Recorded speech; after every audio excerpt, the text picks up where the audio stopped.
Bienvenue dans Scaling Stories, et celle-ci commence par une question du forum « Suis-je le méchant ?» qui ne passe pas inaperçue. Suis-je le méchant parce que je refuse de donner mon ADN pour renouer avec mon frère?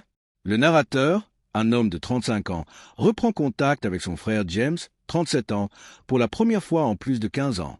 Ce moment ravive un passé marqué par la culpabilité, la trahison et une confiance brisée. Tout a commencé dans sa jeunesse lorsqu'il a pris une décision fatale. Poussé par l'insécurité et l'égoïsme, il a couché avec Alice, la petite amie de son frère à l'époque. L'incident n'est pas passé inaperçu.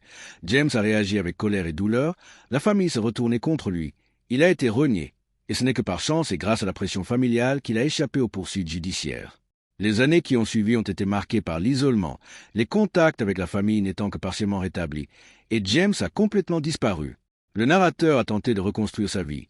Il a suivi une thérapie, voyagé, étudié en autodidacte, fondé une petite entreprise florissante et a finalement mené une vie stable, mais sans enfant.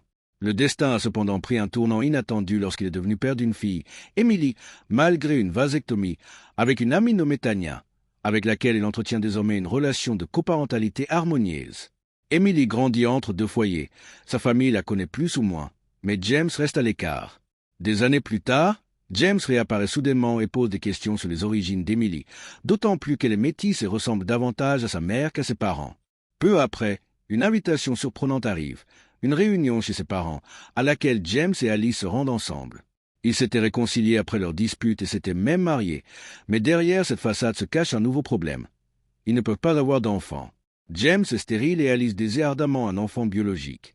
C'est là que la situation se complique sérieusement, car James fait à son frère une proposition qui le met face à un dilemme moral. Il lui pardonnerait et le réintégrerait dans sa vie s'il donnait son sperme pour avoir un enfant. Les parents approuvent cette idée, mais le narrateur se sent manipulé et mal à l'aise, d'autant plus qu'il doute de plus en plus que ces personnes seraient des parents stables. Les commentaires de la discussion initiale révèlent rapidement que beaucoup perçoivent la situation comme toxique. La demande réparation génétique est vue comme une pression émotionnelle et un chantage, tandis que d'autres soulignent qu'une telle décision aurait également des conséquences à long terme pour un enfant potentiel. Le narrateur lui-même continue de réfléchir et reconnaît des schémas dans sa propre famille. James a toujours été le fils chéri, tandis que lui-même était plus souvent dans l'ombre et recevait moins de soutien. Le conflit entre culpabilité, loyauté familiale et limites personnelles s'intensifie jusqu'à ce qu'il décide finalement de refuser la demande. Mais l'histoire ne s'arrête pas là. Des mois plus tard, une nouvelle révélation éclaire la situation. James avait trompé sa compagne Alice à plusieurs reprises, et la dynamique était bien plus complexe qu'on ne le pensait. Alice, de son côté, avait agi par vengeance après avoir été blessée, et la relation entre tous les protagonistes était marquée par des blessures mutuelles. Parallèlement, il apparaît clairement qu'au fil des années, James avait systématiquement tenté de contrôler les contacts entre le narrateur et sa famille.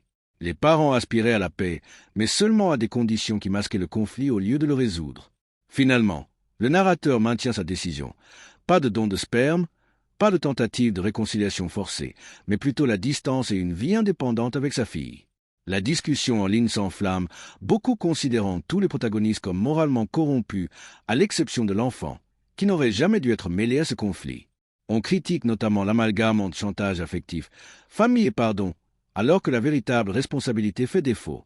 En parallèle, la seconde partie du recueil présente une autre histoire, elle aussi issue d'un conflit de couple. Une femme de 28 ans découvre que son compagnon de 41 ans utilise secrètement sa carte bancaire pour retirer de l'argent, alors que lui-même peine à trouver un emploi depuis des années et enchaîne les pertes professionnelles. D'abord, il réagit de manière évasive, agressive et manipulatrice, mais la vérité finit par éclater. Plus de 200 $ ont été retirés à son insu. Les commentaires révèlent rapidement l'inquiétude de nombreux lecteurs, car son comportement révèle des signes d'exploitation financière, de manipulation affective et d'irresponsabilité. La situation s'envenime lorsque la femme découvre qu'il ne se contente pas de lui mentir, mais qu'il contacte également d'autres femmes et leur présente une vie totalement différente. Il la dénigre, déforme les récits de leur relation et justifie son comportement par des propos racistes et blessants. Finalement, elle découvre même des traces de consommation de drogue et comprend que toute leur relation était fondée sur des mensonges. Au lieu de l'affronter directement, elle prépare son départ, mais ses biens les plus précieux en sécurité et organise son déménagement par l'intermédiaire d'une agence immobilière. Là encore, un schéma clair se dessine. Dépendance affective, manipulation et la dure réalité que, souvent, se détacher est le seul moyen de se sauver. Les deux histoires sont liées par une tension fondamentale. La famille, La confiance et l'amour peuvent former le lien le plus fort, mais aussi le piège le plus dangereux lorsqu'ils sont mêlés à la culpabilité, aux besoins de contrôle et aux attentes déçues.